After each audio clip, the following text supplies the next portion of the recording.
And if you would please rise for the Pledge of Allegiance and our invocation. I pledge allegiance to the flag of the United States of America and to the republic for which it stands, one nation, under God, indivisible, with liberty and justice for all. Mr. Turnbull, would you lead us, please, sir? Heavenly Father, thank you for this day and this opportunity to help guide this great nation, Lord. Please give us clear heads and calm our thoughts, calm our hearts, and let us be able to act appropriately in the best interest of the people of the United States, people of Northwest Michigan, and the counties that we represent, Lord. Please let there be pleasant discord and for us to hear the beliefs and actions and thoughts of others and be able to make good decisions based on that. Guide our thoughts, guide our actions here today, and bless everybody in attendance. In His name we pray. Amen. Amen. All right, good morning, ladies and gentlemen. I think I'm on. I am. Appreciate everyone's attendance this morning. And speaking of attendance, Melanie, would you give us a roll call, please? Commissioner Mason, Commissioner Turnbull, Commissioner Hankins, Yes. Commissioner Chamberlain, Present. Commissioner Mapes, Here. Commissioner Ginup, Here. Commissioner Levanway, Commissioner Rubing. Okay, you'll see there's on your agendas under A, there's an agenda discussion. In review of Robert's rules with Mr. Thorell and with our attorney, you will notice on our agenda, there is not an item for approval of the agenda. Per Robert's rules, we are not required to have an approval of the agenda as part of our agenda. So we can, however, on a motion that is seconded, we can add or delete any items from this agenda. So is there anyone who would like to make a motion to add or delete any item from the current agenda? Mr. Chairman, Sir. I'm not looking to add or delete anything. And I was just curious. Closed session I see is one of the first things. Yes. And I'm guessing there's a reason for that. The reason for that is we don't want to pay for our attorneys to sit through a 4-hour meeting and then have the closed session after that. So that would be the reason that we are going to do it up front.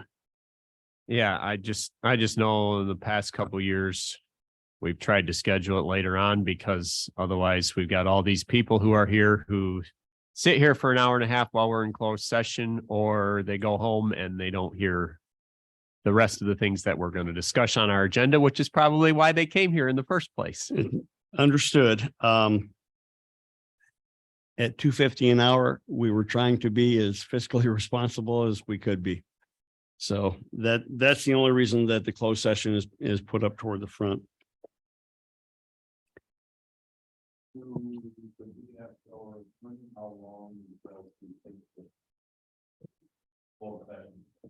He won't be present until 11 o'clock. Again, trying to reduce our legal fees there. Yeah, I'll just say that I think that's just really going to depend. It's just more or less question and answer regarding the written opinions that he provided. So I think it just kind of really depends on how many questions you all have and how the discussion goes. Okay. Then I'll make a motion to approve the agenda as presented. Okay, I appreciate that, gentlemen. I'm not sure we need to have that vote for approval of the agenda. I appreciate your motion and second. Let's move on to the review and approval of the meeting minutes of May 2nd, 2023. Would entertain a motion to approve those minutes. Thank you. It's been moved. Is there a second? Seconded by Mr. Mason. Any discussion? Any changes? Mr. Rubing, I can usually count on you for something. Looks good. No. Okay. All right, it's been moved and seconded that we approve the minutes of the May 2nd, 2023 meeting. We have a roll call, please, Melanie. Commissioner Chamberlain, Yes. Commissioner Ginup, Commissioner Hankins, Yes. Commissioner Levanway, Commissioner Mapes, Yes. Commissioner Mason, Commissioner Rubing, Yes. Commissioner Turnbull. Okay, passed. thank you. Item number 6 is review and approval of the special meeting minutes from May 15th, 2023. I'd entertain a motion to approve those minutes. I'll make that motion. Moved by Mr. Rubing. Is there a second? I'll second. Seconded by Mr. Chamberlain. Any further discussion? Any changes or alterations? Hearing none, can we have a roll call there, please, Melanie? Commissioner Levanway, Commissioner Turnbull, Commissioner Hankins, Yes. Commissioner Rubing, Yes. Commissioner Ginup, Commissioner Mason, Commissioner Mapes, Yes. Commissioner Chamberlain. Yes. Motion passed. All right, thank you. Moving on to item number 7, public comment. Ladies and gentlemen, you are welcome to address the Board of Health. The rules are posted along with our agenda. And you'll have 3 minutes. We would ask you to state, I'm getting my timer ready right now. We would ask you to state your name and your county of residence and you have a list for me? Thank you. Okay. So if you would step up to the podium, Chris, are we on for sure on that mic as well? Okay, thank you. Step up, state your name and your county of residence, and then I'll start your timer. I'll let you know at 30 seconds when you have 30 seconds left, rather. And we start with Beth Compton. My name is Beth Compton. I'm from Emmett County. I know Mr. Mapes and Mr. Ginup. I've been going to the meetings in our county there, and I have been a nurse for 47 years. I've worked mainly in family centered care. I've been an OB nurse and worked at the health department for 5 years. I've taught classes. I've done a lot of community outreach and worked with the family. So I know from a family perspective how what you do at this meeting will impact their lives. And one of the things I wanted to ask in coming to the meetings in Emmett County, and this is my first meeting here, I've gone through your meeting minutes, so I kind of am aware of what's been going on, is one of the questions I'd like to ask is, has anybody from this group of people been to any of your health departments in your communities to see what they actually do? Okay. Yes. Take my kids. So. Because that would be really helpful, I think, if you haven't done that, to please do so you can see what goes on. We're not the enemies. You're not the enemies. We should be working together as a community to support our families. Not everybody can afford the things that we have or people with jobs have. People fall on hard times. It's not people who are necessarily lazy or can't do things. It's because they can't. They're laid up or circumstances that don't allow them to work. So that puts added pressure on the families.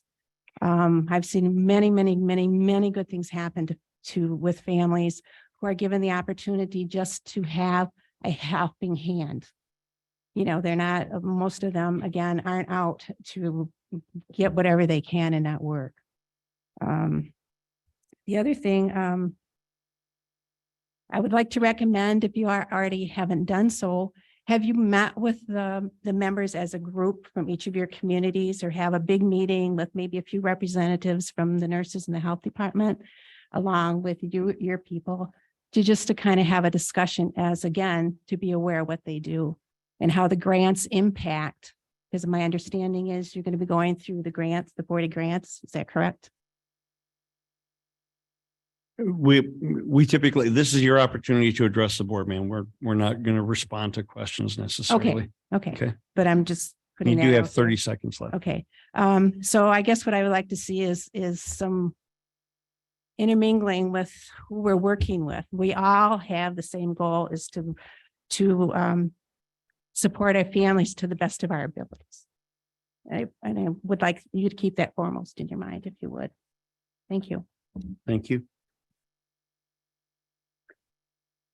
Aaron Gaffney.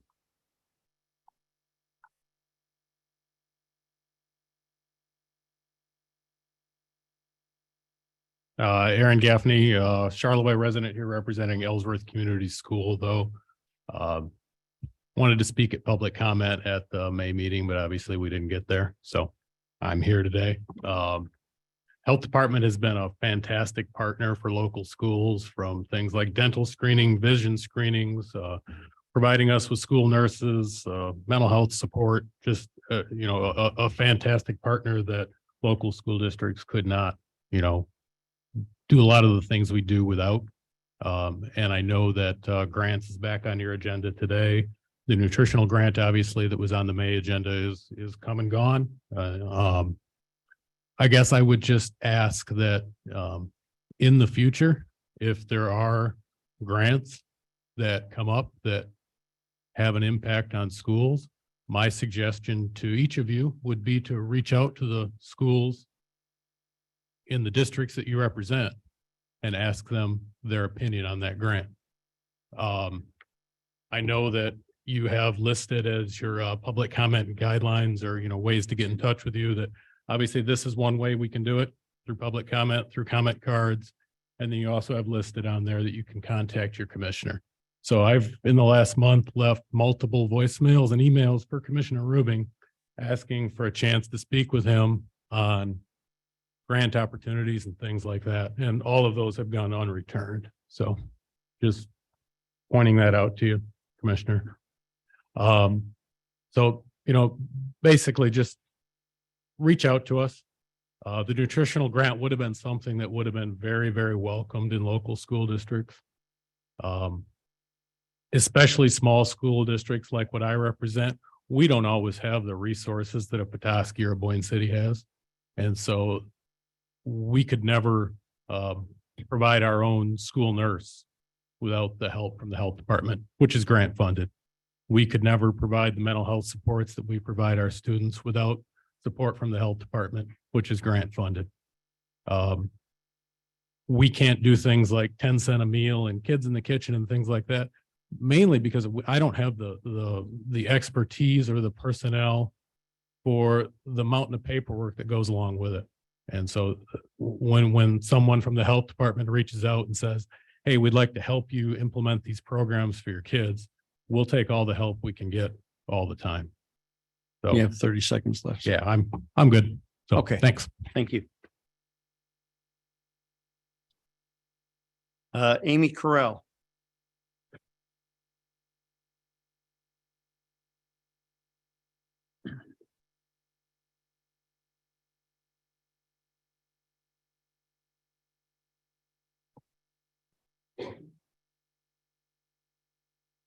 Amy Carell, Otsego County.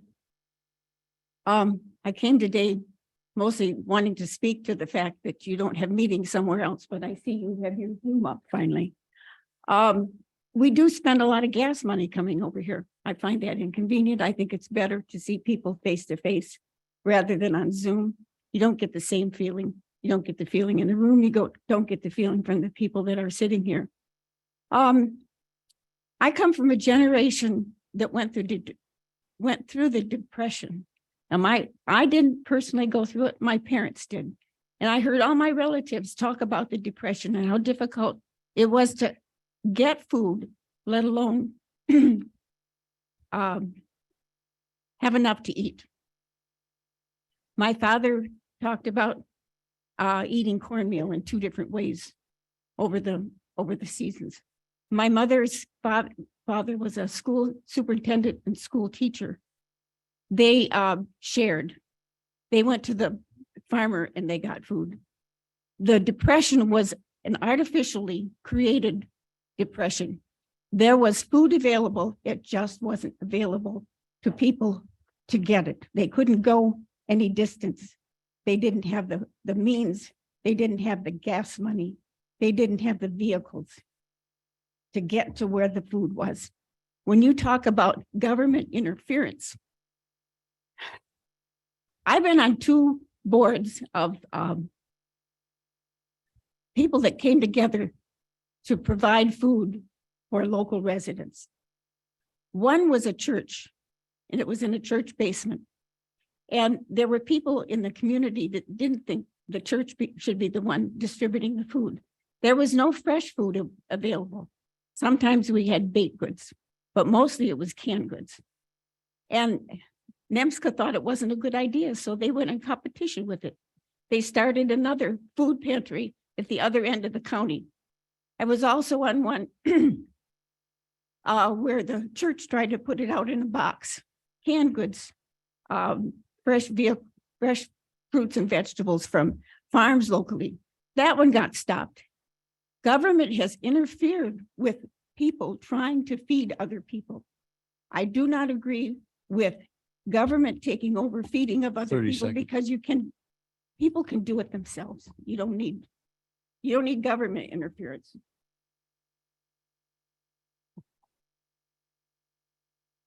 I believe it's Larry Correll.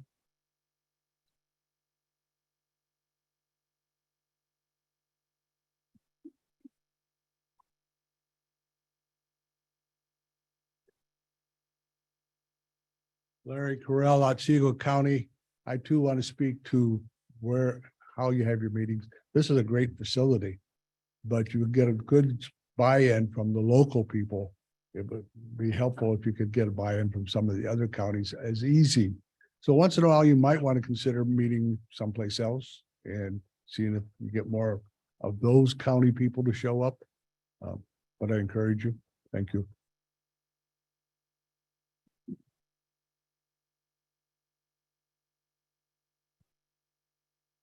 Bill, I'm gonna mess your name up.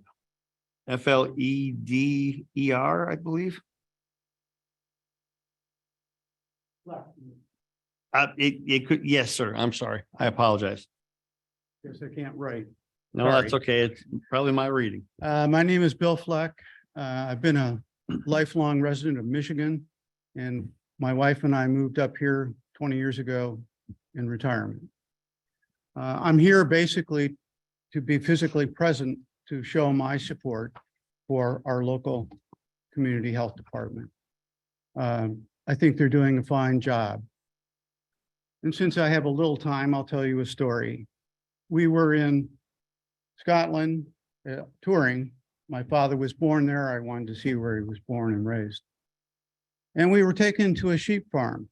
This is a big sheep farm. And we got to watch an older sheep herder in his 40s, 50s, work his dogs, border collies. It took him 4 years to train them. And we watched a dog quite a ways in the distance herding the sheep as they were supposed to. He had a whistle. He never blew the whistle. The dog did what he was supposed to, and finally he blew the whistle. The dog came back all smiles and happy. He didn't give it a treat. He said that's what the dog loves to do and was trained to do. And we asked him, what? You didn't give any commands. He said, unless something's going terribly wrong, I won't. And that's my message. If it ain't broke, don't fix it. That's it. The health department, to me, is not broken. Thank you. Thank you, sir. Larry Dyer.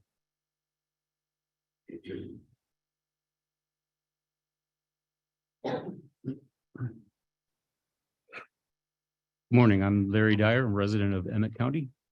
I want to express my appreciation for your taking the time this morning to work on your efforts to clarify the grant management process and policy for grant oversight. I have a couple of concerns about the proposed process. The first one is that I think that the practice of reviewing each individual grant is a cumbersome, burdensome way to approach that. I think it'll hamper the work of the the health department. I think you need to take a step back and take a more strategic approach. And a good example is the previous grant, the Health Endowment Fund that was not approved. In that process, the chair of the Research and Education Committee, Evaluation Committee, said that there was no need demonstrated for any of the issues being addressed by that grant. I think the first problem with that is that you're asking the department to develop a full proposal to the R&E committee to get permission to develop a full proposal for the grant, a very burdensome process. The other is that it demonstrates that the Research and Evaluation Committee wasn't adequately informed about the needs of the communities that the health department is addressing and the programs that they have developed to address them. I think you need to take a step back and take a more strategic approach. The responsibilities of the Program and Evaluation Committee in the Board of Health bylaws state that your responsibilities are to investigate new program concepts, develop long-range target strategy, review existing programming and licensure, review all program evaluation and monitor progress toward deficiency correction. Nowhere does evaluating each individual grant accomplish those responsibilities effectively. I think you need to develop a much more strategic approach.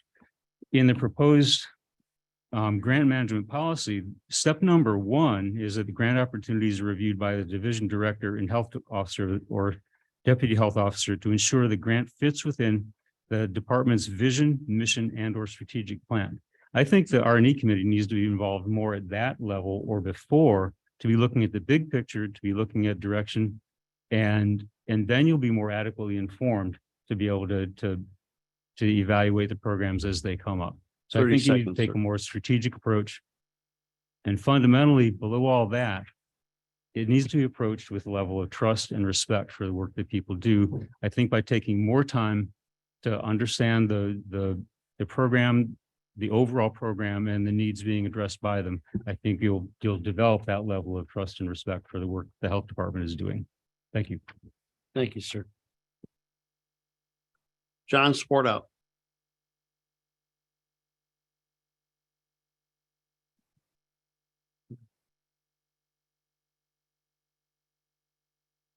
Morning, John Swartout, Emmett County.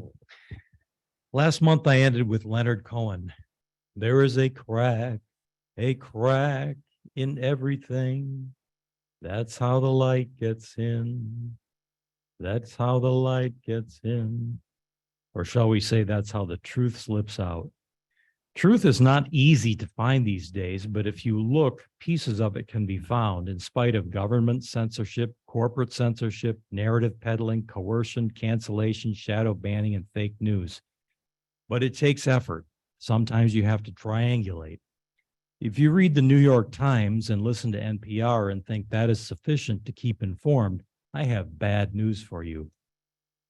As Shakespeare's Hamlet said, there are more things in heaven and earth, Horatio, than are dreamt of in your philosophy. I suggest you immediately subscribe to the Epoch Times and add it to your daily read. I'm not going to recite a lot of facts which some might find controversial because I'm not interested in arousing controversy. I'm interested in arousing curiosity and skepticism and critical thinking. I've heard some say, oh, let's put this COVID thing behind us and move on. No, let's not sweep it all under the rug just yet. Not before we perform an autopsy and determine what caused the institution of public health in America to implode so spectacularly. Early 2020 comes news of a mysterious SARS-like illness spreading in Wuhan, China. First case in the United States was reported in Washington State, January 19th, 2020. 9 days later, Anthony Fauci appears on national TV and says, we have already started at the NIH and with many of our collaborators on the developing of a vaccine. We are proceeding as if we will have to deploy a vaccine. I anticipate with some cautious optimism that we'll be in a phase 1 trial within the next 3 months. 3.5 months later, as reported retrospectively in The Hill, former President Donald Trump formally announced Operation Warp Speed on May 15, 2020. Operation Warp Speed was constituted as a projected $18 billion business, government, military partnership 30 seconds. charged to quote, produce and deliver 300 million doses of safe and effective vaccines, with the initial doses available by January 2021 as part of a broader strategy to accelerate the development, manufacturing, and distribution of COVID-19 vaccines, therapeutics, and diagnostics, unquote, to be continued.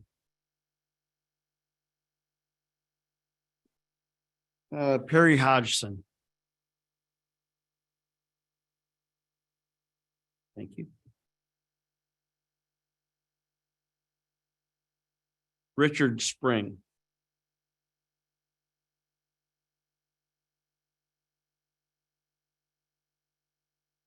Richard Spring, Charlevoix County. Here today because my concern is I want to show support and continued support for the work of the health department. As someone who sits on boards as well, I recognize that you have a really huge responsibility. One is you're supposed to provide reasonable oversight to the health department. You're also supposed to provide some support for the work that the health department does. If, because of political reasons, you've decided that all you want to do is obstruct, block, or interfere with the work of the health department, I think people should wonder whether or not you have an inherent conflict of interest. I'd like all of you to think about that and decide whether or not you should be representing your county if you have an inherent conflict of interest with the work of the health department. Thank you.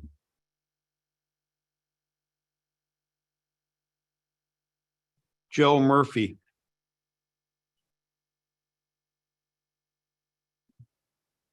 Good morning, all. Joe Murphy, Emmett County.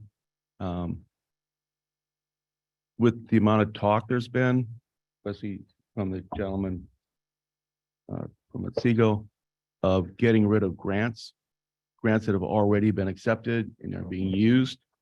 I would hope that the commissioners could have a town halls in their own districts or their own counties to find out if the people of those counties want to end programs that are for people, families, teens, and young adults, which are done by the health department, programs that are done in the communities for homeowners, businesses, and schools. Or perhaps you want to end the permits that the health department puts out. You know, there's not been really much talk in this group, or as far as I know in the counties, as to what the county commissioners on this health board actually want to stop the health department from doing. I understand COVID. Oh my goodness. You know, we're done with COVID. There are still people dying because they didn't get shots. That's on them. The health department did their job. They didn't require anyone to wear a mask. They recommended it. Some people still wear masks because they have comorbidities that make them more susceptible. Hopefully no one makes fun of them, although I have seen a couple of times in a grocery store, someone said, "Why are you wearing a mask anymore?" Woman was obviously overweight and the husband was on a walker, and the person was giving them crap because they chose to wear masks so they could go shopping, which is their right. And they should have never been a challenge for that. Here, we're still hearing challenges about it. I mean, come on, folks, get over COVID. Let's go on to the health department programs that need to be funded. And if you really want to find out in your constituencies whether they support the funding and what's being done with the health department, maybe you actually need to have some town halls to actually ask your constituencies rather than assuming that nobody wants to pay taxes for anything. Thank you.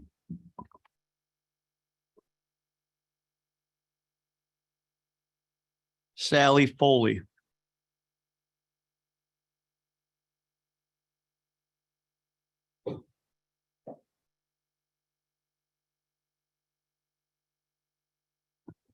My name is Sally Foley, and I'm from Antrim County. I had the privilege of a lifetime of career, 40 years as a social worker. And I worked at the University of Michigan Medical Center, and as such, we all know somebody who had to go down there and get help. And it is a burdensome process for people who live far away from a tertiary care hospital to get down there, get very life-changing diagnoses for themselves or their families, and then have to make their way home and figure it all out.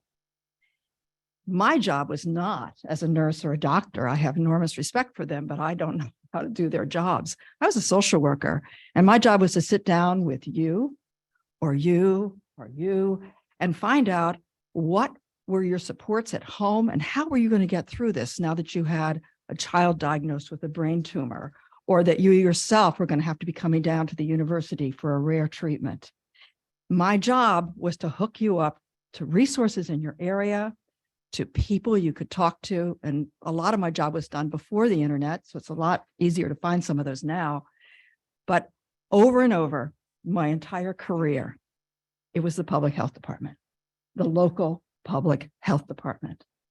I didn't even know before I was a social worker that Michigan had local public health all throughout the state. And boy, was I proud to be able to say those words. I respect your work. I respect the work of public health. I don't think we should micromanage what we don't know because we are not scientists. And our job is to represent our electorate and to really find out from your community. And I have tried to contact members of my Board of Commissioner and not have returned calls. So I'm hoping that today you who serve here will know how much it is appreciated by people you'll never meet, never see, but are helped every day by grants from the Public Health Department. Thank you.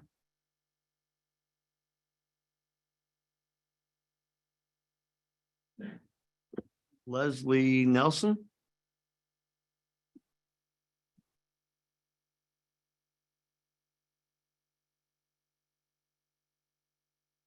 Hello, my name is Leslie Nielsen, and I'm from Charlevoix County. Last night, I attended the meeting of the Emmett County Commissioners and read a document Heather Cox Richardson, an American historian, author, and editor at Boston College, recently shared with her readers. It was from a pamphlet created by the War Department designed to help the U.S. Army become better informed.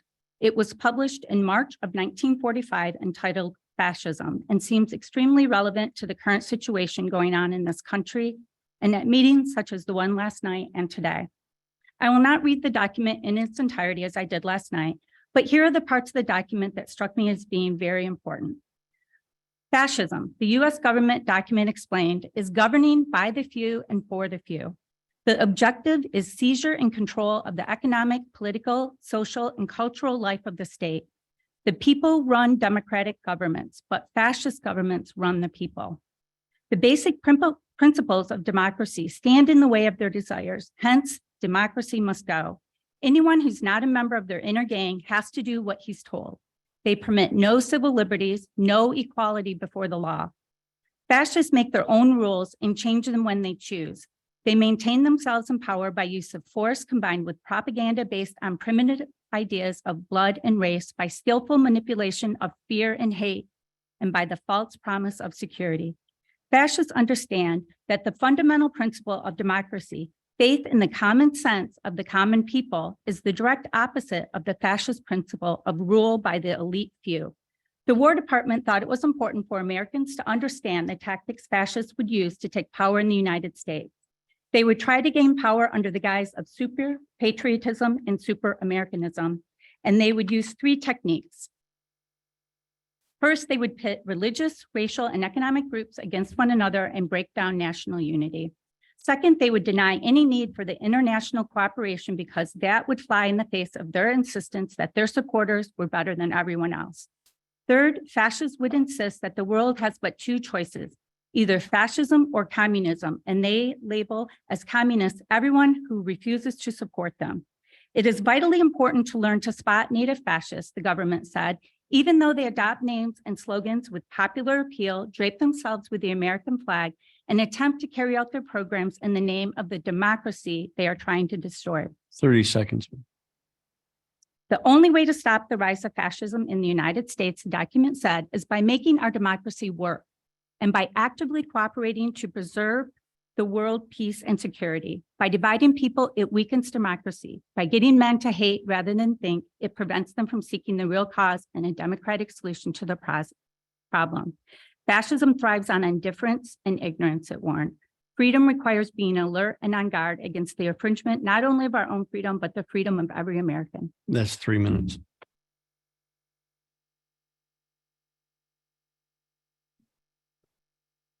Lisa Keen.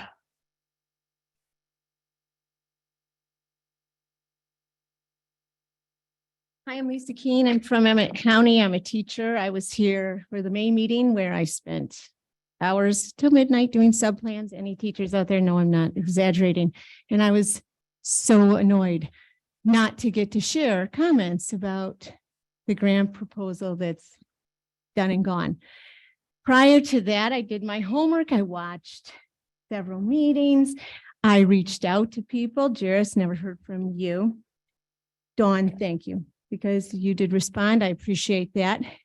Nothing from you, Rich, but at the meeting when I asked you why you were comfortable taking public dollars in the form of PPP grants or loans, you said that was because businesses were having a hard time. I understand that because as year 25 as a teacher, schools have always had a hard time. Actually, Jairus, when I asked you about why you were comfortable taking government money for your farm, you said, I'm not talking about that, and you left.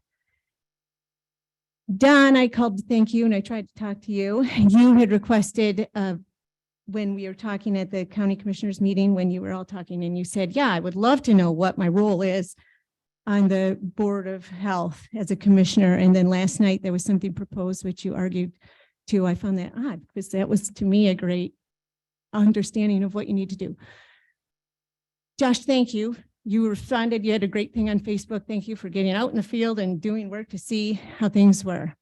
Scott, I apologize. I don't know if I contacted you or not, and I'm so sorry, but thank you for timing me, and I'll try to adhere to my 3 minutes. Okay. Jonathan, you asked me to step away, that I was too close to you because your kids were sick and you were maybe worried about giving me your germs, but I said, don't worry, because I deal with sweet little nose picking kids all day long. And Henry, you said, oh, good. You're a public teacher. You ought to be having those kids pray every day at school. And I said, absolutely, Henry, they are welcome to pray. They may not be praying always to your God. And you told me that was too bad and that they would be condemned in the afterlife for it. Even though I reminded you of the song. Oh, I sang to you. Just like you, John, I sang to him, Jesus loves the little children. Red, yellow, black, and white. They are precious in his sight. And that is why I am here today to again remind each of you, as you, not to remind you, but to thank you for supporting our local health department. I would assume that's why you're serving on a board. And I have some buttons for you. Doesn't matter which side. I hate to even think there's a side to providing people with public health. Was it Mary Mead who said, what separates animals from civilization? When an animal breaks its femur, the animals leave that animal to die. In a civilization, humans come together to help the person to heal. That is what our health department does. Understanding your support of the health department, I have a button for you because Rich and 3 minutes. Don, I see you forgot them. Shall I leave them here for someone to come get, or may I approach each of you with one? You can give them to our secretary, Melanie.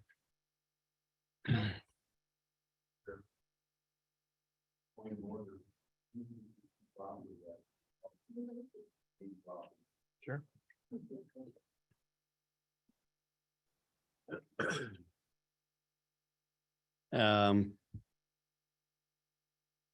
If you're talking about her addressing each individual commissioner,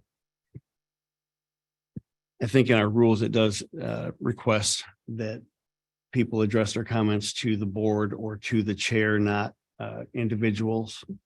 Mr. Chairman, number 6, public comment shall be addressed to the chairperson, not to health department staff, nor individual Board of Health members. Understood. And I apologize if I failed to rein that in. That is everyone that signed up to address the Board of Health. Does anyone else from the public wish to address the board? Yes, ma'am.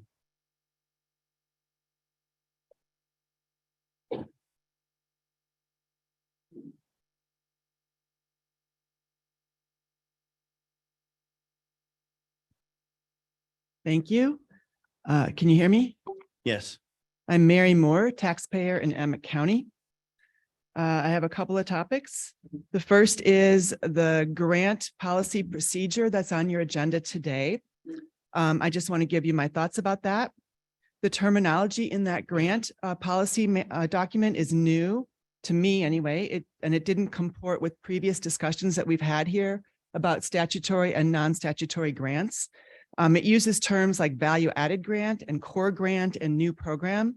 And it seems to me that until you all have a clear picture of what these terms mean and which grants they apply to, it would be premature to pass such a policy at this time.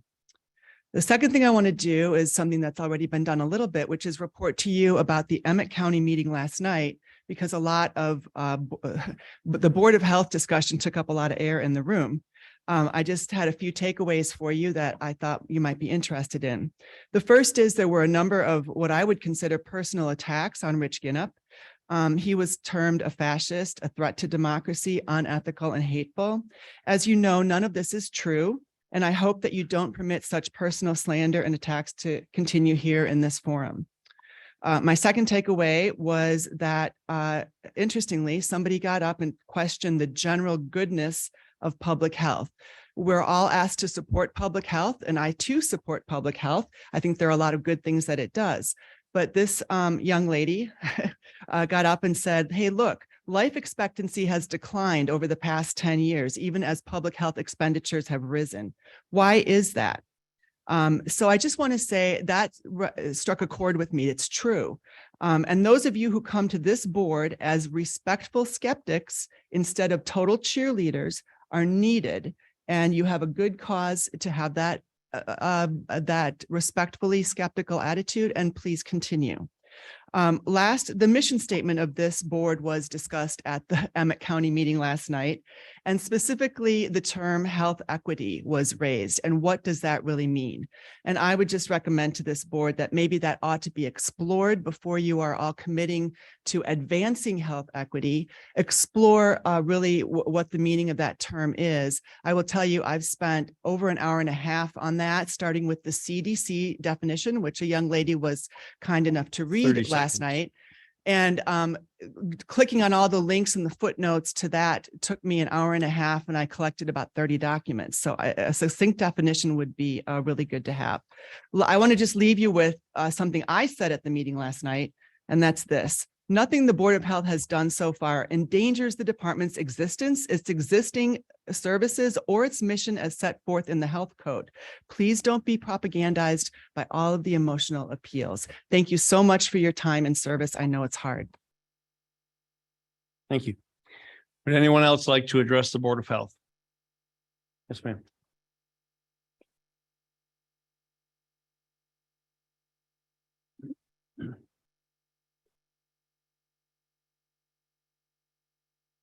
Hi, Courtney Wilbur. I am from Emmett County. Oh, darn it. Okay, here. I just wanted to once again remind us all what the definition of health equity is, because it keeps on coming up. Health equity is the state in which everyone has a fair and just opportunity to attain their highest level of health.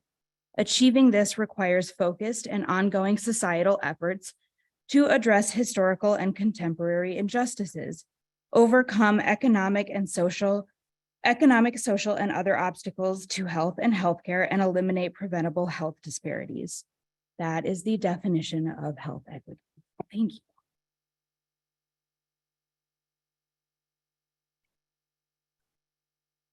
Would anyone else like to address the Board of Health? Hi, Mary Lieberman, Emmett County. I have two things I'd like to talk about, and both have to do with respect. First and foremost, the Health Department of Northwest Michigan is filled with professionals, leaders, and staff that this board is hired to do the job of protecting our communities when it comes to health issues. We need to respect them. We need to show them support. Our behaviors and our actions that are sometimes taken are not supportive of this staff. When that happens, who are the losers? The clients and everybody in this room. Our communities are hurt by these kind of actions. The second area also has to do with respect. It has to do with, I'm encouraged today to see that you are going to go into closed session to seek the advice of the attorney that this board has selected and hired to advise. Mr. Cross, Matt Cross from Plunkett and Cooney, which is probably one of the most renowned law firms in this area, is doing due diligence in advising this board. I think we all learned a lesson in the last couple of years of what happens when we don't heed to the advice given to this board. It was a very costly error. My understanding is it's somewhere between $250,000 and $500,000 that were wasted because we didn't heed the advice of our attorney. Please don't go down that road again. Please show respect for Mr. Cross as well as he advises you in closed session and how to go forward. And I would like to thank all of you. I know this is a difficult position that you're in, but please show the respect. And in return, I know you also will get the respect of your communities. Thank you.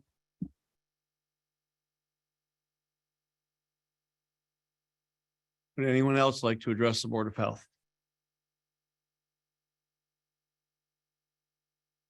Yes, ma'am.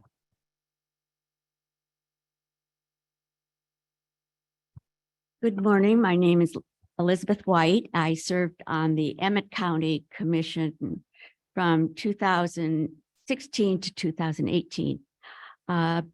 Before that, about 10 years before, I was a social worker at the Women's Resource Center. And my job as a social worker, one of them was to work at the health department with the WIC program, for pregnant mothers and for new mothers, to make sure they had all the support they needed as they were raising their children or giving birth to their children. And many were in a really needed to learn a lot about being a mother or a father or whatever was needed. So while I was on the Emmett County Commission, I served on this board also. So I feel like I had some insight into what the health department, what needs the health department addressed. I want to tell you, I'm in favor of listening to professionals, using the advice that you receive, and not using your position as a political statement for anything.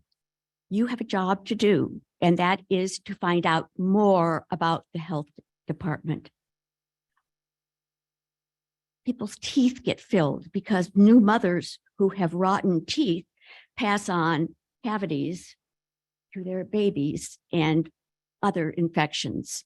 There are a million things. Obesity is addressed during pregnancy and as a new mother to feed themselves properly,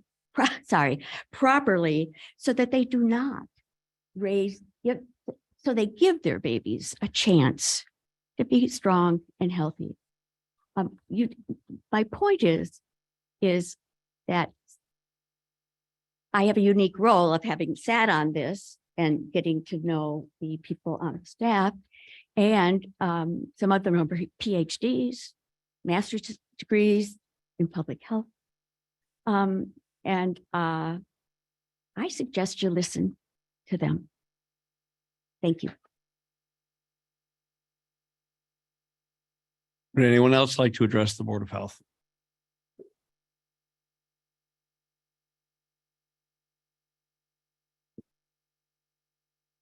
Hearing and seeing none, we will close public comment at this time. Next on our agenda is our closed session. I don't know if Mr. Cross is here yet or not. Yeah, he's in the building. Okay. So I sent him a text that we were pretty close Okay. to being done with public comment. So I'm going to make a motion that we go into closed session pursuant to MCL 15.26 (H) to discuss attorney-client privileged written legal opinions. Moved by myself, seconded by Mr. Chamberlain. Is there any discussion? Hearing none, can we have a roll call vote, please?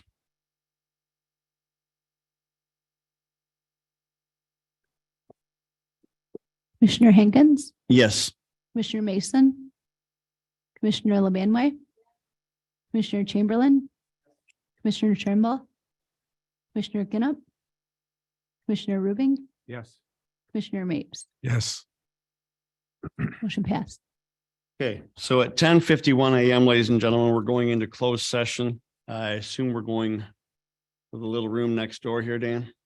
Yes. Okay. Yes. Ladies and gentlemen, we will resume the open meeting after that closed session.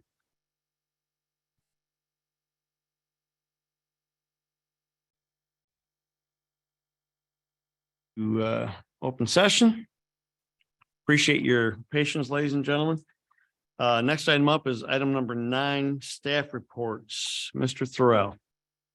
Yes.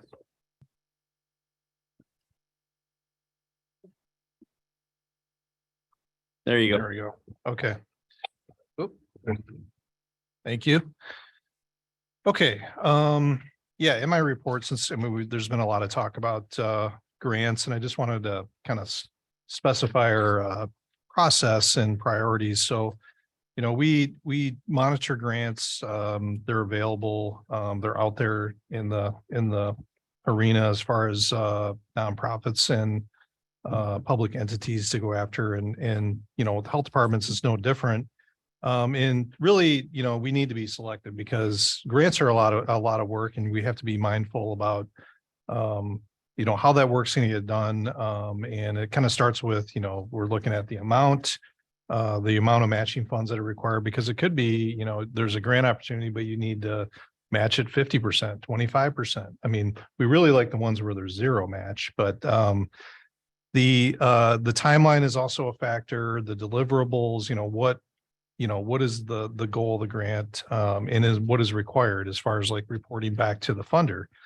Those are all things that we have to consider, but one of the biggest things that we consider is whether or not it fits our mission to serve our entire community and to achieve health equity by promoting well-being, preventing disease, protecting the environment through partnerships, innovation, excellence in public health practice. So that is something that we keep in mind.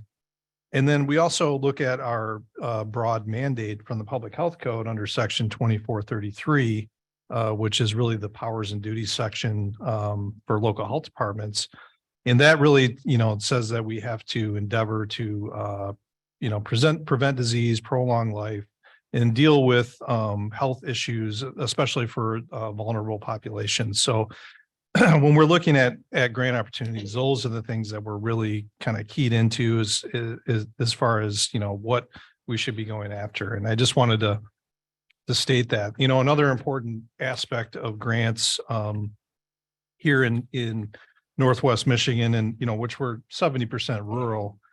There's a lot of other health departments throughout the state that basically get a lot more funding from their local governments, whether it's a single county or a district health department. We've always prided ourselves here in Northern Michigan. I think we do that, whether it's county government, local township government, or, you know, law enforcement, whatever, that we stretch things a little bit farther than many other parts of the state. And we pride ourselves in doing that as well, in trying to be the most cost effective as possible. So when it comes to local appropriations, we are one of the lowest in the state as far as what we require from the partnering counties to contribute to the health department. It's, you know, if we're just looking at the health department budget without dental clinics in there, it's 6 to 7% of our total budget. Many other health departments, you know, they're looking at 20%, 30%, sometimes 50% are local appropriations that fund the health department. So I think, you know, many years ago, and I was reminded this by a longtime health officer, Jerry Chase, who, you know, was the health officer since the 1970s till about 2011, and also Linda Yarrow, who I think is in the audience here. But who took over after him is that, you know, at that time, you know, what the message was from the governing party, whether it was Governor Engler, who was a Republican, and, you know, most of our politicians are Republicans in this neck of the woods. That being innovative and going after grants to lessen that impact on what is required from taxes from local governments is the way to go. And that's what we took that to heart, and we have done that over the years. And I think that's a good thing. You know, we are seeking ways to fund the health department other than asking for it, you know, directly from the taxpayers. I know that there's some debate about, you know, some grants, you know, that is just kind of a different way of money coming to us from taxpayers, but there, you cannot argue that, you know, coming directly from the counties, it is directly, you know, basically from the taxpayers that are paying into through their property taxes and whatnot.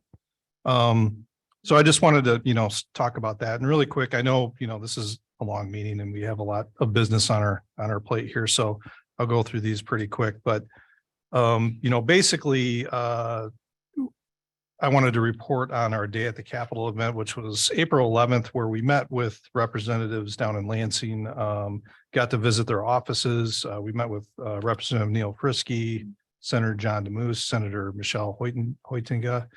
And, you know, we also, you know, tried, there's other representatives and senators that we also tried to meet with, but, you know, because of everything that was going on, these are the ones that we were able to actually sit down with and talk with. And we had really good, productive conversations and talked about some of our priorities for local health departments, which kind of centered around, or really did center around funding for essential services.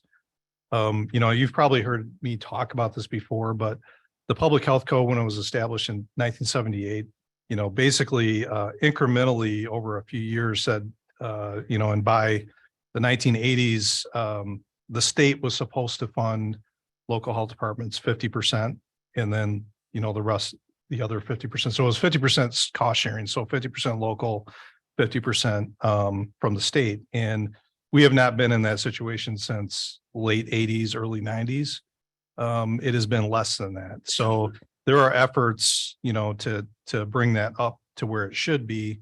And we're asking those representatives for that support to make sure that the state is paying their fair share for what local public health does for the communities throughout the state. So, and then we are also asking for stable funding for our community health innovation regions, and that does programs like community connections that are involved through that. Things set up through the Northern Michigan Public Health Alliance, which is a partnership of 7 health departments throughout the northern part of Michigan. And because we are 70% rural, that partnership has just brought us a lot of efficiency as far as what we can do for public health in the region. So, and, you know, dovetailing on that, in that visit down there, I just wanted to highlight too, that our Director of Regional Planning, Jane Sunmacher, was presented the Jean Chabot Health Champion Award, which is a big deal. And also a special tribute that was signed by the governor, Lieutenant Governor, and Senator Hoytinga. And Senator DeMoose was also present to congratulate Jane. See a nice photo of her with Senator DeMoose there. And it was really an honor. It's, you know, it's really a big deal because that award is presented to individuals and or organizations that have made a significant contribution towards health and well-being or basically have made that contribution to health and well-being, in the policy arena at the local and or state level. So congratulations, Jane. I know you didn't want. She actually pleaded with me not to put this in my report and not to bring this up, but, you know, sorry, Jane, that's, you know, not going to happen, but we appreciate her work.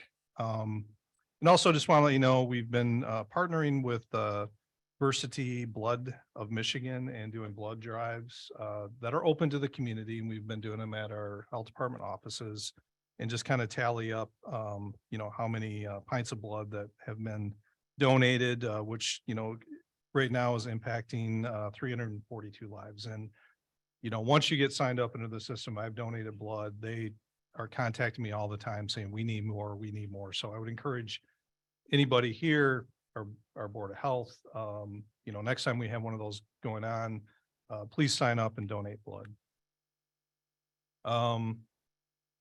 Just to give you a real quick update on our kindergarten oral health program.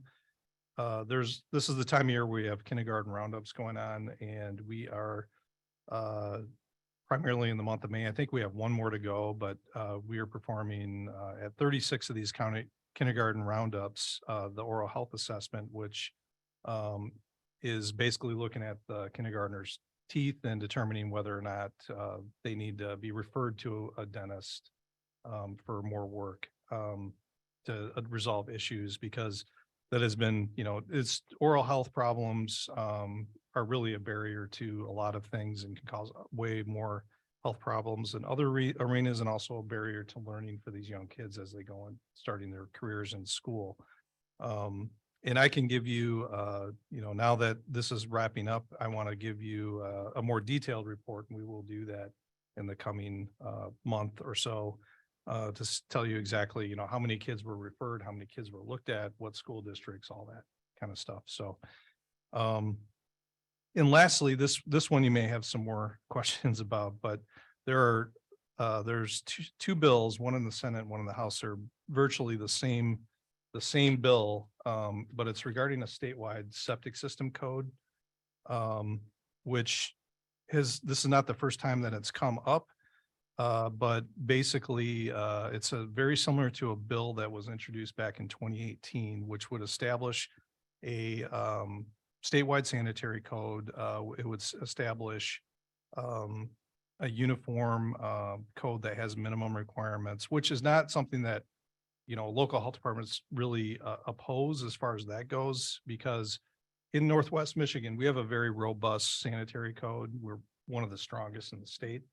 But every one of the 45 health departments have a different sanitary code. And they may differ quite a bit depending on the geology, and some are not very protective. I'll just say it that way. There's a handful in certain areas that do not even have a minimum distance between the bottom, vertical separation between the bottom of a drain field and groundwater, which is problematic. You could directly can't contaminate groundwater, and that is showing up in some of our waterways, in, you know, lakes, streams, rivers, the Great Lakes. The thing that we have, the issue that we have with this current bill is that it would require an inspection of every single septic system, whether it's residential or commercial, every 5 years, which, you know, everybody can agree that, you know, everybody wants to protect groundwater, wants to protect surface water.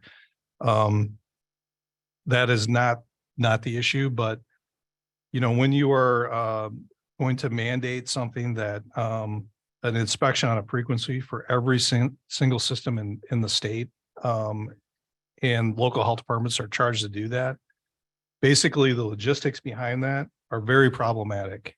Just thinking about it and doing some rough math, I figured we would probably have to triple our staff in environmental health that does that type of work to even, you know, be able to try to keep up with this. So we have approximately, and we don't even really know the exact number, but, you know, working through, you know, whether a home is on sewer or septic systems, we have approximately around 40,000 septic systems. So if you can imagine that, and I'm going to get a better number, you know, as I'm looking into this more and more, but right now this has a very good chance of passing. I believe the Michigan Association of Counties have alerted many of their members that, you know, this is the real deal. This thing is, you know, gaining ground and has a very good chance of passing, and are advocating for something less, or, you know, not as stringent as a 5-year inspection frequency. I included here a summary of what the bill looks like. There's not, you know, that's just one part of it. And some of it does make sense. I mean, I'm not disagreeing, or local health departments are not disagreeing with every aspect of this bill, but the inspection aspect is the one that really causes us some concern. And not only that, that it would require a 5-year inspection, it would be determined by that inspector whether or not the tank needs to be pumped, and the tank would have to be pumped within 30 days. So if you think about it in a cost standpoint, what that would mean for a family, what does the inspection cost? $300-400. And then all of a sudden you say, well, you got to pump your tank, and that's another $400 or $500. I mean, that's a big bill, right? And a lot of people won't be able to afford that. One of the big things that, another, big problem that we have this is feeling like an unfunded mandate. The state is not really allocated or, specified exactly how this would be funded. And I think if this was even to be done that way, with that 5-year inspection frequency, there would definitely have to be money available to help people that, can't afford to do this. But to me, this just seems like we're getting into the arena where, we might be butting heads with, the rights of private property owners. And just, it's hard to support something like this.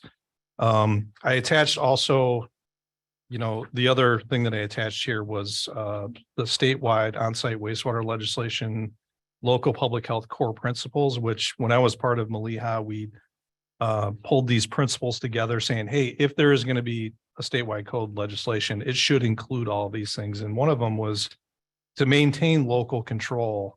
If a local township wants to have an inspection program or a health department, you can do it through a health department, or you can do through, city townships and villages that have the police powers and can create ordinances like that, or through local health department sanitary codes. When we redid our sanitary code back in 2017, this was something that was put out there to see, does the community, our 4 counties, do we want to have a time of sale inspection program?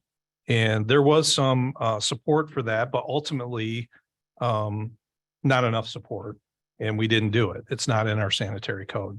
There's other sanitary code, for instance, Benzie-Leelanau District Health Department, the sanitary code was just redone this past fall. I was part of that process. And both Benzie and Leelanau County wanted to have a point of sale program. So it's in that sanitary code. It's local control, what the community wants. The good thing about point of sale programs, there are some disadvantage, there's pros and cons with everything. Nothing's going to be perfect.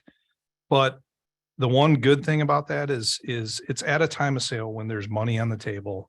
There's other things that are being looked at, whether it's the structure or whatever else. It makes sense to look at the septic system and the well. And if there's issues, the buyer needs to know about those, right? And they can be addressed at that time. There's money exchanging hands, and it just is a good time to do that. So those are some of the things that I just wanted to point out to you, because Representative, I believe his name is Representative Skaggs out of Grand Rapids, introduced these bills and has other bill sponsors that are partnering with him. But there is, we're being told, from our lobbyist that works for MELF, that these bills have a very, very good chance of actually passing. So anyways, that's what I wanted to let you know, and see if you had any questions about that. And so you've mentioned about $800 in fees. Worry about the local level. And that's just an estimate. I'm just, right. Yeah. And so, Rick Siegel create forms and he went on database reporting the tracking the results, inspection. Creates non-site waste and treatment system administration funds, people who administer the statewide goals for a few others. Do you have any idea what legal would be asking on top of the probably $800 or would be something that they would be looking for? Oh, yeah, I totally agree. I think it would be, so if a local health department, we charge a fee for doing an inspection.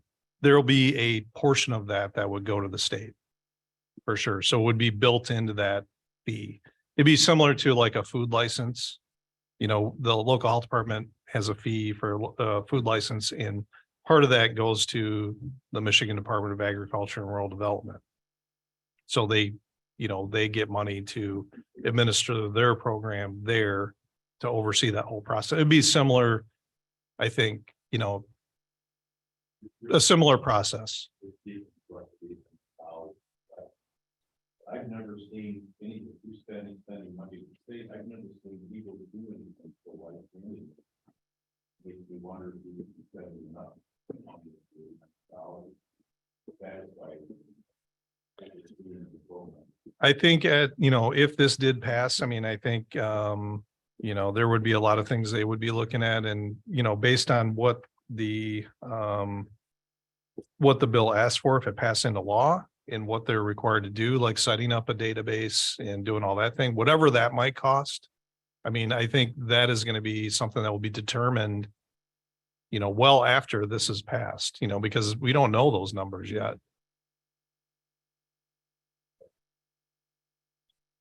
Dan, you mentioned in your presentation there that it requires us to probably triple our staff to accommodate that number of inspections.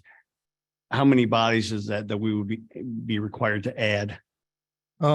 So it would probably be somewhere around 12 to 14. That we would add. Right. And just give us a rough ballpark on what one of those positions would cost. With salary and fringe benefits, I mean, you know, I'll just say roughly $100,000. Yeah. You know, so that's a, you know, kind of starting. So $1.2 to $1.4 million additional expense to the health department of Northwest Michigan. Right. Which Yeah. we would need the funding from the state, you know, hopefully, or, you know, I think over time, you know, then you would set fees. I'm sure the way that it would be, it'd be similar to like our septic permitting program. We would get some base funding and then you collect fees to make up the shortfall, right? So however that would shake out, you know, that's yet to be determined. Well, I certainly am in agreement with you that nobody wants to see our water that we depend on for not only life, but also for our incomes in a lot of respects in Northwest Michigan. We certainly don't want to see that contaminated. But again, this is the state forcing a $1.2 to $1.4 million expense on us with no funding coming from them, so to speak. Is that correct? As far as what the The way the funding, bills are worded. yeah, I mean, I think whether this passes or not, you know, if it did pass, where's that funding coming from? That's the part that, you know, is scary to us because we're not seeing that. We don't know that information. So, you know, there's numerous things that are problematic from my standpoint when I look at this. And, you know, I think, like I said, there are good aspects of this effort, especially with establishing a minimum statewide standard that everybody follows, right? And I have no doubt that we'll be above and beyond that because we have a very strong sanitary code, and we have since the early 1970s, you know, in one way or another, because like you said, we value the water resources that we have. A lot of us use wells. We want to protect groundwater, and we have in a lot of areas sandy soil. So, I mean, that was recognized many years ago, and that it was important to protect. Okay.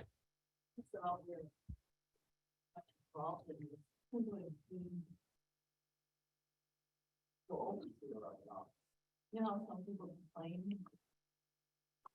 But the health department has to be over here, some people complain about things that this is really nitpicky. Oh, right. And I thought to myself, if something doesn't work properly and they complain and the health department has to do that, would it be a human board on all this? It sounds very. Right. A lot of work. Right. A lot of work. Not only that, I mean, I think about like, where do I put these people? You know, that's the other thing, but uh, no. Well, in the other thing, I mean, that's for the, you know, average citizen, for sure. And, you know, some of those triggers, I think it's specified in here, and you may not have had the chance to look at every single one, but some of the triggers are if a neighbor, if we get a complaint about your septic system, then that would be a trigger to say you have to have an inspection and pay for it. Right. Which that to me seems like a very problematic, like, how do you make sure that a lot of the complaints that we get about septic systems are, you know, I would say 8 out of 10 of them are not, they turn out to be nothing. Right. So, I mean, but you could see where, you know, you would have to have some very strong standards in place to make sure that, you know, in that case, you know, we're not straying away, or nobody has the opportunity to stray away and be too overbearing as far as that goes. It just seems like it's got a lot of potential to do that. But Dan, how about people back in the 70s when they built their house, the solids went into the septic tank, but the gray water went out in their yard. Would that even qualify nowadays? You might have to do a whole new septic system. Oh, you would. Yes. There's a lot of houses like that. Yeah. That's an added Yeah. burden to a lot of people. Yeah, I don't disagree. And, you know, one other thing that I didn't talk about is like, if we had to hire numerous staff to do this program, you know, last time we had an opening in environmental health, we had like 2 applicants, right? And one of them wasn't even qualified. So, I mean, that's another thing. It's like, where are these people supposed to come from to do this program? So, you know, there's, like I said, there is a lot of problems with this. You know, there's some good things, but that part of it is problematic. So when did you say that this was going to be voted on? It's in the House and Senate right now. That's in committee. I think basically, let's see.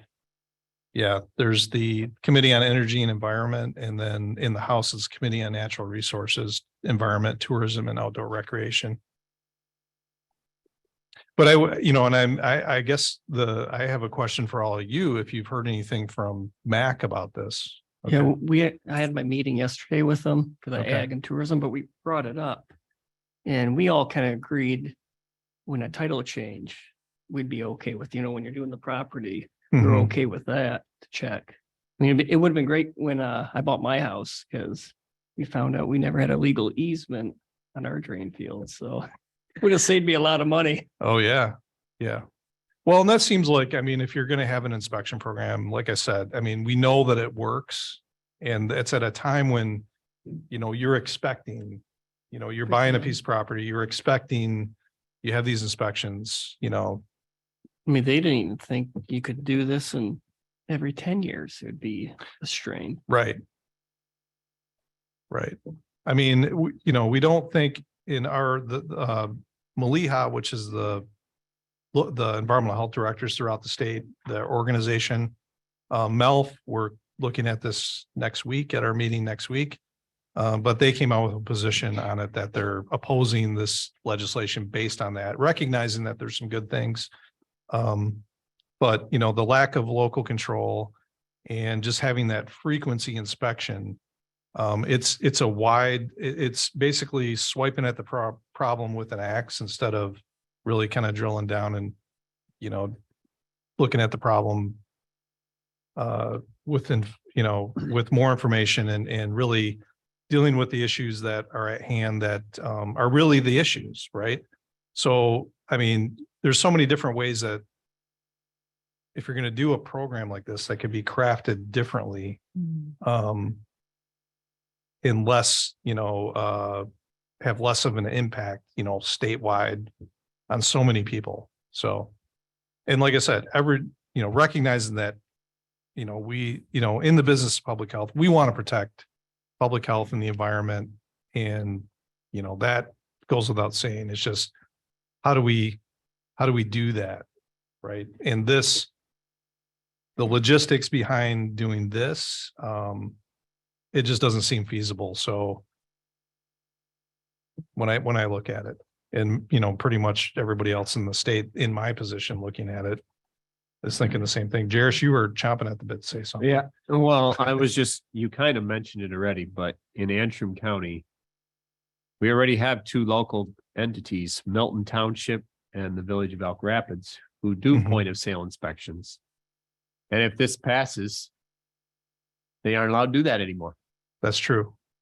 And I'm kind of a big believer that local is important, and those people got together and they decided to do that. And that's what works for their township or their village. They should be allowed to do that. So local control is usually a good idea, in my opinion.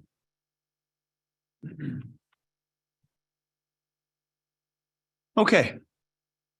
Thanks, Dan. You have written reports from the other directors in your packets. Anyone have any questions for any of the local directors? Mr. Rubin. Yeah, Kathleen, I know it's not May anymore, but I'm on the mental health board, so I saw your report. Just looking at the number of clients and visits in different schools, and it's concerning to say the least, but I'll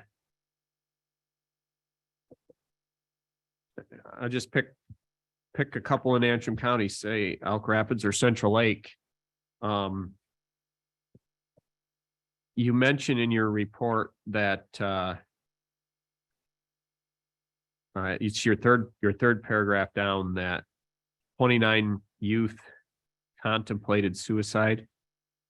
And I'm just wondering if we find a young person that contemplates that, what's the follow-up, or what's done, I guess is what I'm asking.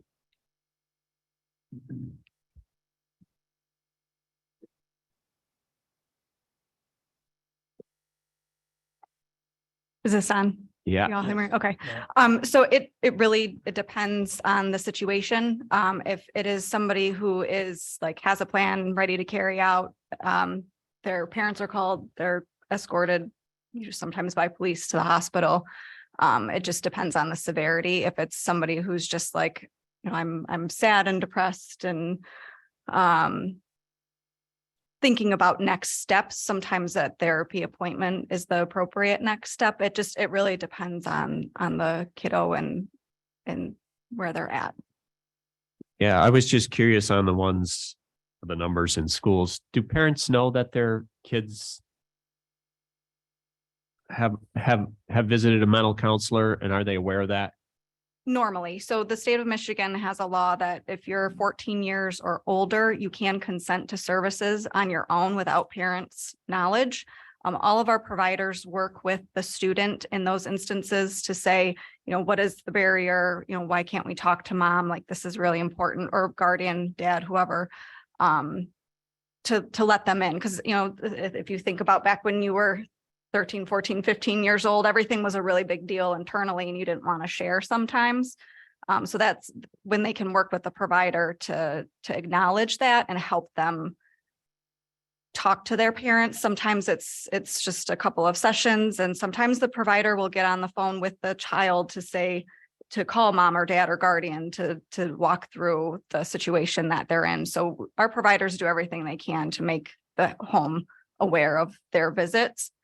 But most of our visits are consented by the parents. Sometimes it's the parent doing a referral, sometimes it's the school.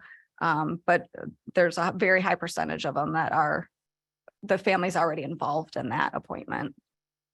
Yeah, I just know that as a dad, you know, if one of my kids had that issue, I would want to know about it. Yeah, absolutely. Yesterday, you know. Absolutely. And again, that's the severity. So if you have a student coming in that's telling our provider that they have a plan for suicide and they're going to do X, Y, and Z, you know, guardians are called, that, you know, parents would know that right away.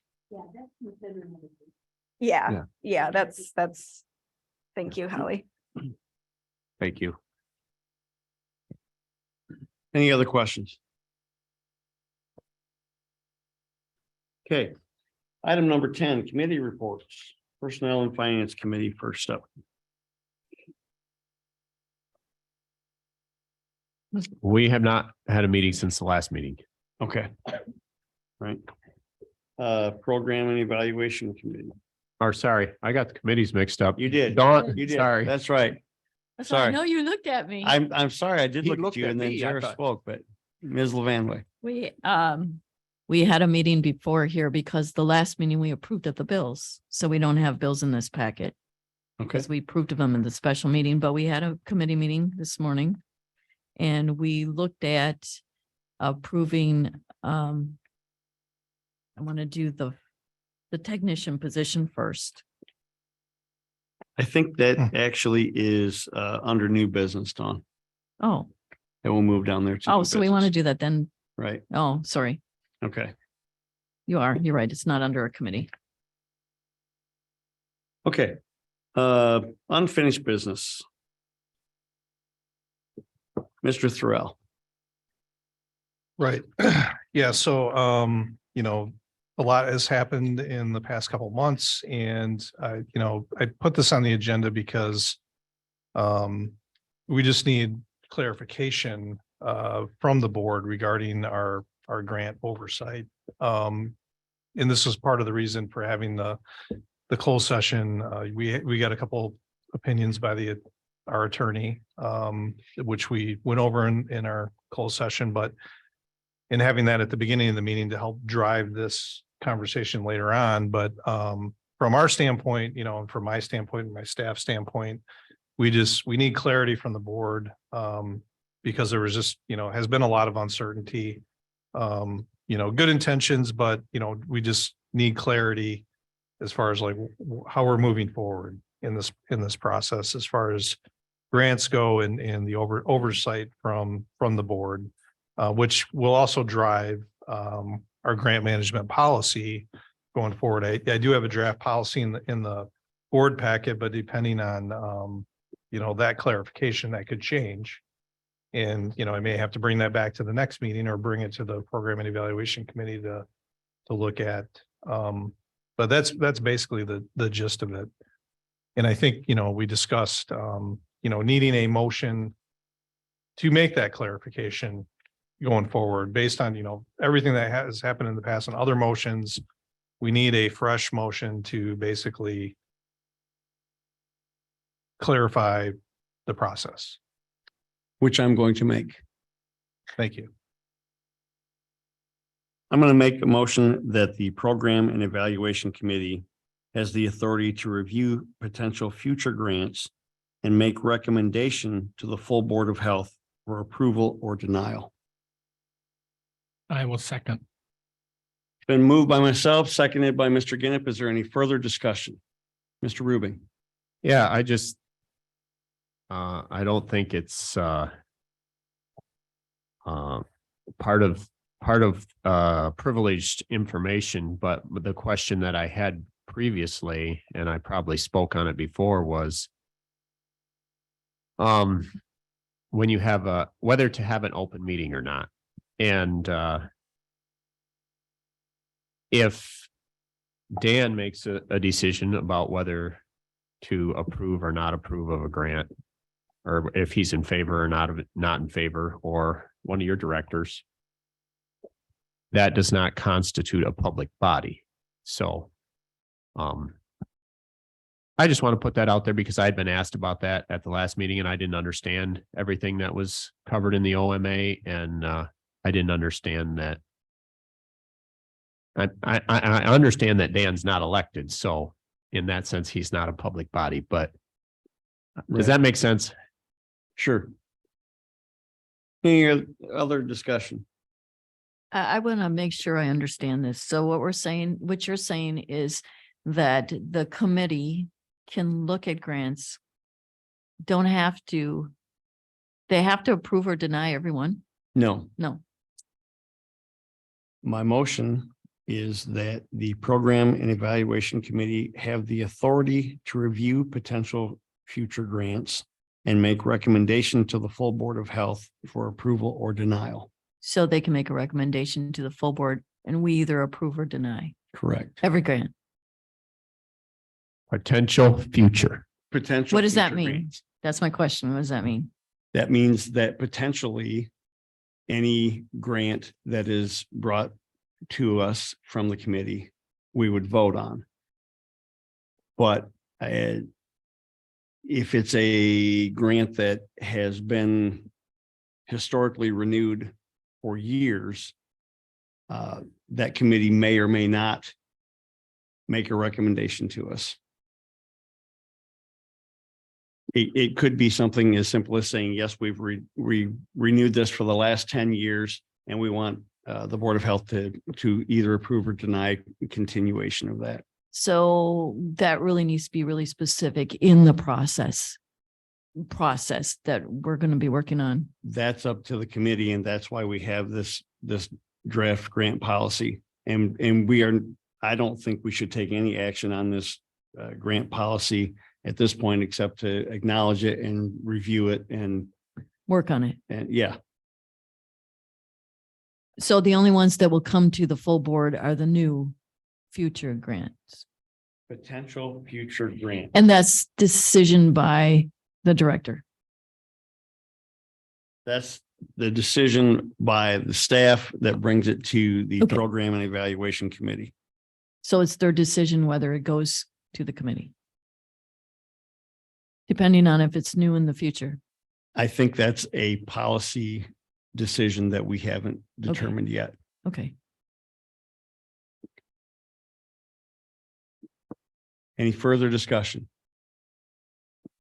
I'm going to restate the motion one more time because I want everybody to be clear on what we're voting on.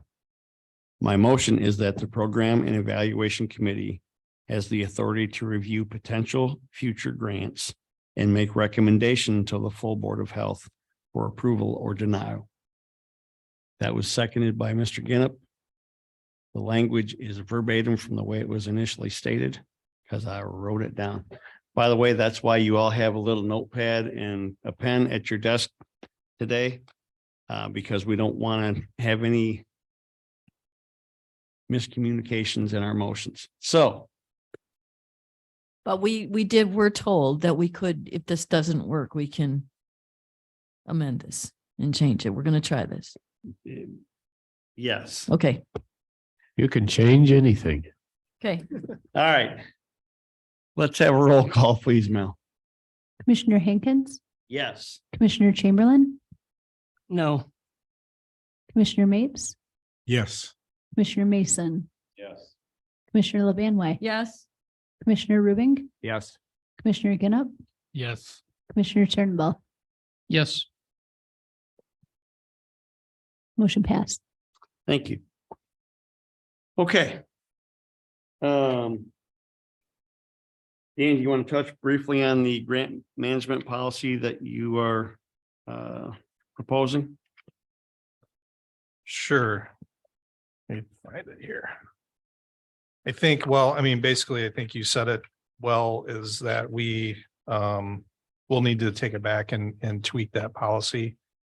The way it was written was based on some previous way that the previous motion was worded. Focusing on new programs or new grant programs or new grants that would result in new programs. So we'll have to tweak that language, and I will just have to the framework of this policy will remain in place, but I'll have to tweak it to kind of put in that what I'm kind of thinking as a framework. And then I would propose that we have a program and evaluation committee meeting to bring into that committee for you all on that committee to take a look at and see what you think, work through it and see what makes sense. Okay. Very good. Item number 12, new business, discussion regarding meeting location and time. There's been some concerns from Charlevoix County about parking and the length of our meetings and other activities are taking place in the building. I would suggest that we not make any change at this time. I will discuss that further with Charlotte County staff. If we need to bring it up again, we will, but at this point, I would like us to continue at 10 a.m. on the first Tuesday, which will take us into the next point B, unless there's further discussion on that. Here's the thing, folks. We have a lot of people that attend these meetings. Thankfully, we have a lot of people that attend these meetings, okay? But that limits the locations in Charlevoix that we can have this many folks, okay? So I will address that with county administration, and if we need to discuss it again, unless somebody else wants, there was a comment earlier about taking this meeting on the road. We've done that in the past. We've been to Mansalona, we've been to Emmett County. I don't think we've been to Otsego County yet, but we can, from my perspective, we can leave things as they are at this point, unless I have a lot of pushback from Charlotte County. Is that good with everybody? Yeah, it would just be nice if we could eat if it's a long meeting, when it's right there. Understood. And Mr. Chairman, I would propose that we could, from staff standpoint, come up with some possible locations in the other counties. So where we Okay. could hold a meeting, just, for your consideration in the future, because I do think that's a good idea. Or could be a good idea. The Iron Pig has got really good barbecue in Gaylord. I'm just saying. We could go there for lunch. I'd be all right with that. I'm not sure if they're big enough to hold us. They may not be. Okay. Discussion regarding our, unless I don't want to cut anybody off. Anybody else have any input on that one? No? Okay. Discussion regarding the Board of Health scheduled July meeting. It falls on the 4th. The 4th of July. I'm not coming. Neither. Me too. Okay. What's the board's pleasure? Do you want to reschedule the July meeting? Do you want to not have a meeting in July? What's the desire of this board for July? Not have a meeting. Okay, People are always busy in July. People never show up to meetings. okay. Fair enough. I'm not opposed to not having a meeting, but our bylaws require that we shall meet monthly. We have a lot of stuff in our bylaws that we don't follow, Jerris. We do? Yes, What else? and we can amend the bylaw for a meeting. I think it does say, just so you know, I mean, in the bylaws, it does say monthly, but it does give an out for the board to, through resolution, to change that, and we do, just for your context, I did look into, that has been done. We've changed the meeting date in the past, to a different time in July. We've not had meetings because I think we look back like 10 or 15 years, and it's been, kind of a mixture of both. And it probably depended on really what was going on at the time. But both things have been done. And I think, if you look at January, we do usually skip January too. So it is a possibility. And there's precedent. Somebody want to make a motion? A well worded motion? Written motion.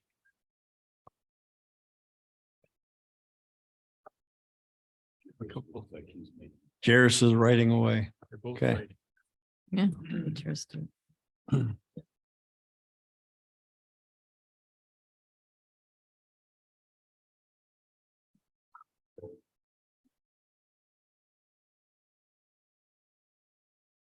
Mr. Chairman, based on the bylaws, says, we're having these monthly meetings, but earlier you guys were discussing how the bylaws can be, for lack of a better word, circumnavigated by a motion, by a resolution. Is that correct? I think, and I don't have a copy of the bylaws in front of me, but I believe it says that the meetings can be determined by motion of the board if, as far as meeting times and dates. Actually, I think it's meeting time, dates and location. It says the place of the meetings will be at the offices of the health department or at such other locations as shall be specified by resolution of the board. I'll make a motion. I wrote it. I'll make a Okay. motion to not hold a public health department meeting in July of 2023.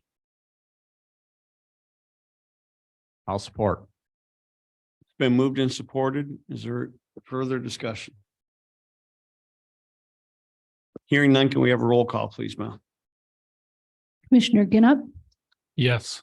Commissioner Rubing, Yes. Commissioner Mason, Yes. Commissioner Chamberlain, Yes.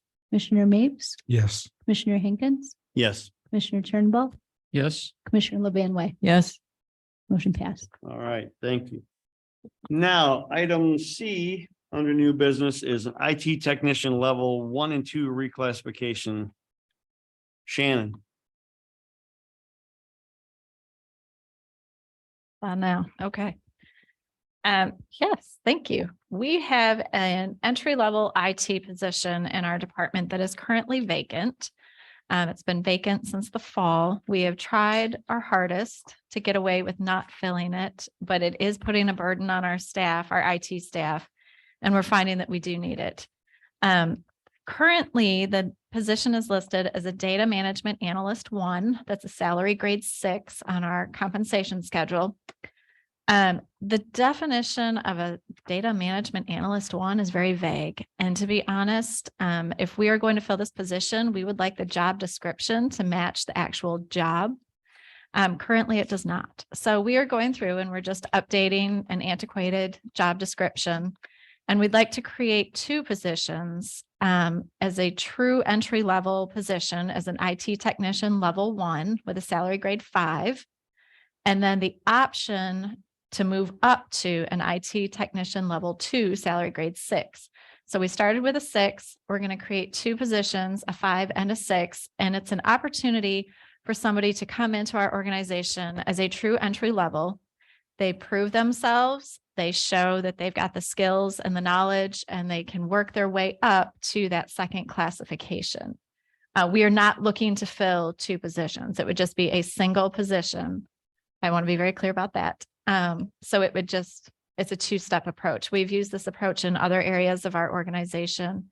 So it's just going to be similar and the same across multiple areas. And I believe in our discussion earlier, this is a position that while it's vacant now, it has been budgeted for. Is that correct? That is correct. Thank Okay. you. Yes. Anybody have any questions for Ms. Klenowski? Mr. Rubin? So are we creating another position or are we just rewording? We're rewording. That's what I thought. Yes. Okay. Any other questions for Ms. Klenowski? Would anyone like to make the, there is suggested wording. Dawn, do you want to make that? I'll make motion? that motion. Okay, Do you want me to read it? please. I move to update the current IT data management analysis 1 position, salary grade 6, to a 2-tiered classification of an IT technician, level 1, salary grade 5, and an IT technician, level 2, salary grade 6, per the Health Department of Northwest Michigan salary classification schedule, effective immediately. And I will second. Okay, it's been moved and seconded. Is there any further discussion? Mr. Rubin? On that first line, is it 2 tied or is it 2 tiered? 2-tiered. Okay, thank you. It was typed in. Well, I didn't know. correctly. No, she stated it properly in the Okay. motion. I did have a quick That was my question. mistake. I did have a quick question regarding that, Shannon. If we hire this person and they go from grade 5 to grade 6, it's not the intent to come back and want to hire an additional grade 5 person then? Correct. This is only one. One position. Okay, thank you. Yes. All right. Any further discussion? Any further questions? Hearing none, can we have a roll call, please, Melanie? Commissioner Mapes, Yes. Commissioner Turnbull, Yes. Commissioner Chamberlain, Yes. Commissioner Lebanway, Yes. Commissioner Mason, Yes. Commissioner Ginup, Yes. Commissioner Hinkins, Yes, Commissioner Rooming. Yes. Motion passed. thank you. And also under Shannon, we have a financial auditor request for proposal. Yes, sir. So every 3 years, we typically send out an RFP, a request for proposals to auditors and ask for them to submit their proposals. It's good practice to go out there, make sure that we have competitive pricing and be sure that we've got the best auditors that we can get. That contract was actually, or the last agreement was up 2 years ago, because we renewed it for a year with all of the turnover and COVID things that that department was dealing with. The board granted us an additional extension of 1 year. But it's that time. So we sent out the RFP. We sent it out to 4 different firms that we know work with local health departments doing audits. One was Dennis Gartland and Nygaard. They're our current auditors. We sent it out to Anderson Tackman and Company in the Eastern Upper Peninsula. They do the audit for Benzie Leelanau. We sent it to Verveld and Hefner in Grand Rapids. And we also sent it to Plant Moran in Traverse City. I sent those letters directly to those firms, letting them know that we are taking requests for proposals. In addition to that, we have it posted on our website. We had it, let me rephrase that. We had it posted on our website while the RFP was out there. And in addition to that, we ran it as a legal notice in the local newspapers, including the Gaylord Herald Times, the Petoskey News Review, the Charlevoix Courier, and the Traverse City Record Eagle. So we tried to get it out there as much as we possibly could. We received 1 response from our current auditors, Dennis Gartland and Nygaard. Although I would like to say that I did get a response from Plant Moran. They said that they are going to decline submitting a response to our RFP. I had a great conversation on the phone with them. As part of their due diligence, they asked why we are sending out an RFP and if we are unhappy with our current auditors. They should be asking these questions, because in the audit world, if you don't like the answers that your auditors are giving you and you're jumping around to other auditors to try and find answers that you like, that's kind of a red flag and not a good sign. So they were asking the questions and I told them, no, we are actually happy with our auditors. I've been impressed with how professional they are and they've done a good job, but it's just best practice to go out there and make sure that we've got competitive pricing and that we've got, great auditors. So they appreciated the response. They did tell me at the end of the conversation, they said our rates will probably be higher than your current auditors. So we may not send a proposal. I suspect that's probably why they declined to submit a proposal. So we have 1 response from our current auditors. Again, I've been happy with them. They've done a great job. They've been professional. They answer our questions when we call. We do call them outside of the audit if we have a question about something and we're not sure how to account for it. They've been very responsive, very professional. And I think they would say the same about us. We've worked well with them. So it's a niche. I just want to remind you again that it is a niche, this type of accounting and government, local government, regional government. It's very unique. So the fact that they have experience in that is really helpful when it comes time to the audit, because otherwise we are having to teach them how our business operates. It's so unique. So Thank you. you're welcome. Yeah, the other thing that we discussed in our committee, just so the rest of the board knows, is last year when they extended the audit, it was 30,170. So it looks like they increased about 1,000 a year. And the $3,000 for the federal program is one time. It's not per program. It's just a one-time fee. So you're aware of that. Thank you. Thank you. Would anyone like to make a motion? I will. Thank you. I'll make a motion that we accept the audit RFP response from Dennis Gartland and Nygaard for audit services for the fiscal years of 2023, 2024, and 2025. And I will second. Been moved in second. Is there any further questions or discussion, Mr. Rubin? That Dawn answered my one question about each additional major federal award. But I guess my other question for Shannon is, Are you surprised that we didn't get another quote? I mean, I always like to see two quotes and you just explained that it was a niche. All of our county governments are kind of niches. They're different, they're special. But I was just curious on your thought process. Are you surprised we didn't get another quote or were you not expecting us to? I would have liked to have had another quote, to be honest. I think competition is good, but I'm not surprised. And here's why. You've got a number of audit firms that work with local health departments. So they know that every 3 years, we're going to put out another RFP for services. And they probably know that we're probably happy with the current one. These other firms that we looked at, it's a lot further travel for them. So they're going to have to factor that into their equation when they're putting together their bid. And I think that, knowing that, they probably figure it's not worth their time and energy to put together a bid that they know is going to be higher in the long run.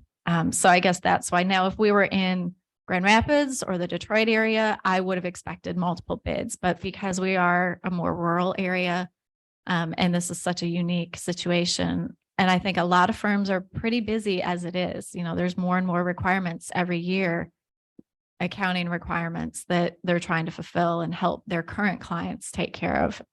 And like any other place, it's hard to find good help. So I think those factors went into the equation. Again, just my opinion. Anything else? Any further discussion? Mr. Chair, Sure. do we have an amount for that their bid is that this is going to be? And then my follow-up question is, do we have a deadline for it? Like, does this have to be done immediately, or, is it per our discretion? Good question. Yes, there is a deadline. As part of a number of our grants that we receive from state and federal, we have to submit our audit results by March 31st every year. So the audit has to be done before then. And that's why you all saw our audit results at the March meeting, because we were trying to hit that deadline. To answer your question about the cost, the proposed fees, 2023 would be $32,000. 2024 is $33,000 and 2025 is $34,000. If there's an additional major federal award program, it's $3,000. But again, that we don't expect there to be a whole bunch of those. So and to put that, Reoccurring, is that you budgeted for that? we do. We budget for that. To give you kind of a context, this year's audit cost us $30,170. So next year's will be $32,000, then $33,000, and then $34,000. Thank you. You're welcome. Any further discussion? Roll call, please. Commissioner Levanway, Yes. Commissioner Mapes, Yes. Commissioner Mason, Yes. Commissioner Turnbull, Yes. Commissioner Chamberlain, Yes. Commissioner Rubin, Yes. Commissioner Hinkins, Yes. Commissioner Ginup. Yes. Motion passed. All right. Ladies and gentlemen, that brings us to item number 13, which is, again, is public comment. Would anyone like to address the Board of Health? Sir.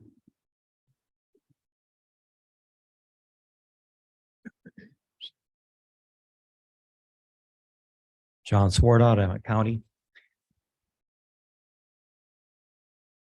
Operation Warp Speed was launched May 15th, 2020 to almost universal skepticism and even scorn.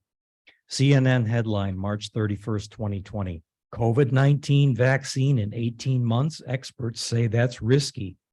Tony Fauci is saying a year to 18 months. I think that's optimistic, said Dr. Peter Hotez, a leading expert in infectious disease and vaccine development at Baylor College of Medicine.